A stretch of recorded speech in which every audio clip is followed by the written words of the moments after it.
In the world of Bendy and the Dark Revival, would you believe in the ink machine and the rumors that surround it? Welcome back, my fellow gamers, it's me, Amanda. What is one cartoon character you would never want to come to life? Number 10, Henry Lives. One of the stories people tell is that when you go into the cycle, that you aren't actually going to be going into it. In fact, Henry, the main protagonist from the first game, who also appears in the second game, is believed to actually be a replica of himself. So this is just a simulation which alternate versions of the characters are possibly trapped in. However, it could also be that Henry is unique in this way, and that Joey Drew simply created a replica of him because he wanted to make Henry suffer, seeing him as kind of a deserter to, his business. I do like the story that Henry wasn't actually trapped in the cycle, but was instead alive and well in the real world, but then an alternate version of him is trapped in a hellish sepia-toned landscape that is stuck on a constant loop and will basically never end. And friends, before we move on to our next spot on this list, if you love Bendy and the Ink Machine, and you love Bendy and the Dark Revival, and you love, us telling you some spooky stories that come from that world, be sure to let us know by giving this video a thumbs up. Number 9. Sacrifices to make living ink. Another urban legend involves the idea that the ink and ink machine were something built through sacrifice. But not just any sacrifice. How about the sacrifice of multiple people from within Joey Drew Studios? After all, we learn that Joey himself has regrets about how dedicated he was to his work and how he in essence sacrificed much of his life and others' lives to build his studio, seeing the error of his ways only after he became corrupted by his own drive. Could this imply that Joey Drew actually physically sacrificed his workers to build the cycle? And although he thought it would be a masterful idea to do so, he only later learns that guess what? It wasn't, and also feels bad about what it not just cost him to create this world, but what it cost everyone else. It's possible, especially based on what Joey's take on his life is. There is also that hallway that's filled with inky hands that we get a vision of in the first game, Bendy and the Ink Machine, that made me think that perhaps the ink was all made of people and human sacrifices. I mean, the ink's definitely alive, but Number 8, who are you? It seems like the cycle could be a place where whatever you most associated yourself with in the real world is what you become inside of it. Those who were already somewhat mad or corrupted become even more so, and those whose jobs defined them become defined by those jobs. Like Norman Polk, who was the lead projectionist at Joey Drew Studios. He himself literally becomes a walking inky monster whose head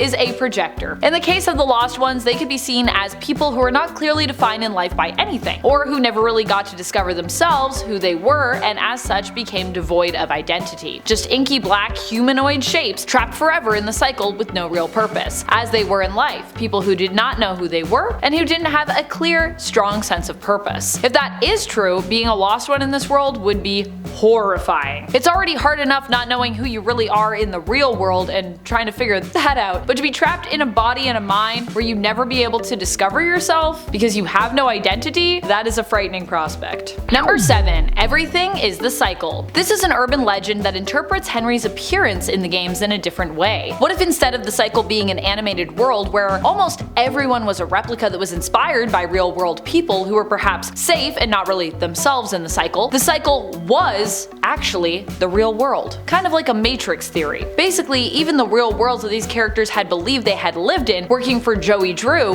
were all fictional. The cycle was everything and had been there since the beginning of the studio. The idea being that as soon as you basically signed on to work there, you'd be trapped and bound in the cycle, which could mirror and create a version of the real world. And this urban legend kind of comes from a warning that Henry gives us about basically if you get out, do not come back to this studio. So it's kind of like the idea of the Matrix meets the Truman Show in my mind, where everyone you meet is either another entity trapped in the cycle, or even when you seemingly are outside of the studio, the cycle is creating replicas of your loved ones that exist outside of it, using your own memories to do so. So all those people you would interact with would actually be part of the cycle. Number 6. The Ink Machine. The Ink Machine in and of itself is like a myth in Bendy and the Ink Machine, and definitely in Bendy and the Dark Revival. We know it, and so does Wilson. That's why Wilson wanted to repair it and get it running again, because he seems to know the power that it actually has. He really believes in that myth, and I mean, he was right to, because it's obviously true. He wants to use that power to manipulate the world around him, taking himself and Audrey Audrey into the cycle. There he can finally become powerful, and Audrey can finally see the truth of who she is. To believe in the story of the ink machine is to believe in the idea that dreams really can come true, and that you yourself can become merged with a cartoon and trapped in a fantasy world of sepia tones, which I imagine most people in the world of Bendy and the Ink Machine and Bendy and the Dark Revival would not believe to be true, because they'd be like,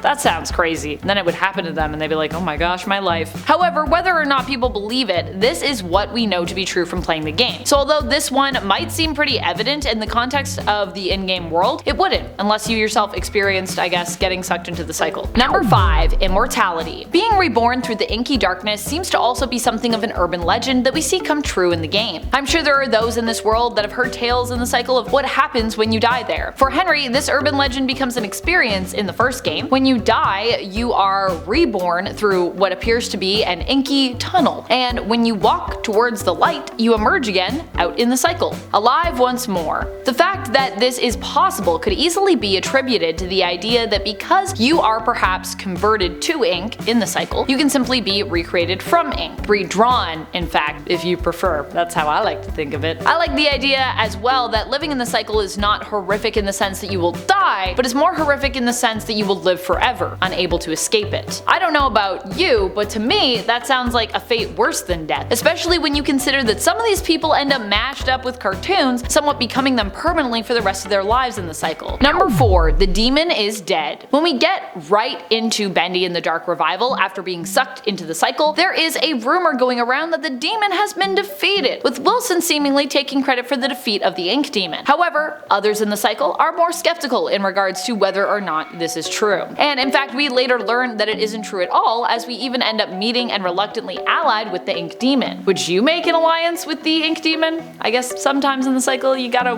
work with who you gotta work with. So while Wilson claims then that the ink demon is dead and that he was triumphant over him as he attempts to usher in a new inky world order, the reality is this is just an urban legend, a myth that he is spreading to make himself look good. The ink demon still lurks, and in fact Wilson is seemingly the more major villain this time around anyways between them. Number 3. Animatronics come to life. Lacey Benton's audio log, which can be found in chapter 4 of Bendy and the Ink Machine, reveals that she worked on the construction of Bendy Land as an engineer. However, she doesn't seem to get along well with her coworkers, who she thinks of as morons. She also shares that Bertram Piedmont's Bendy animatronic creeps her out. Bertram told her the idea was that one day he'd get the Bendy animatronic to walk and hopefully dance, but Lacey didn't like working near the thing. She swore that when she was not looking at it, that it would come to life and move around. And who knows?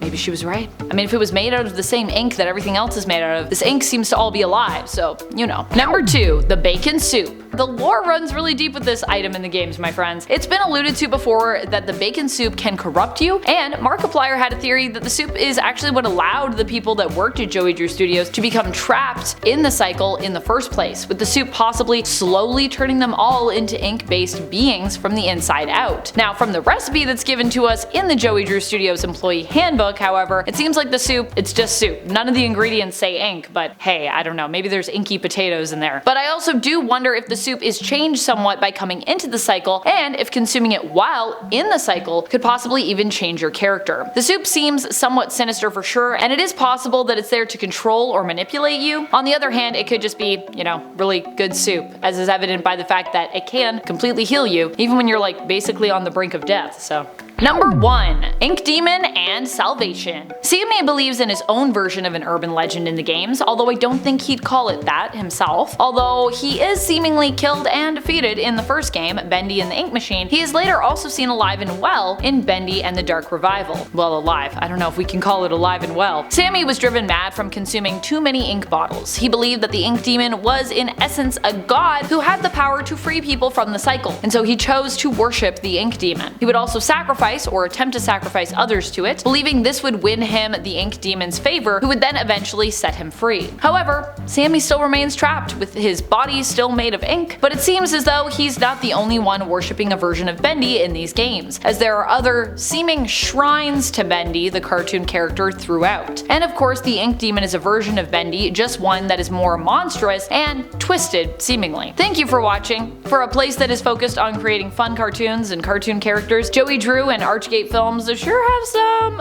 sinister secrets, don't they? I'll see you in the next video, but until then, keep on gaming on. Pew pew!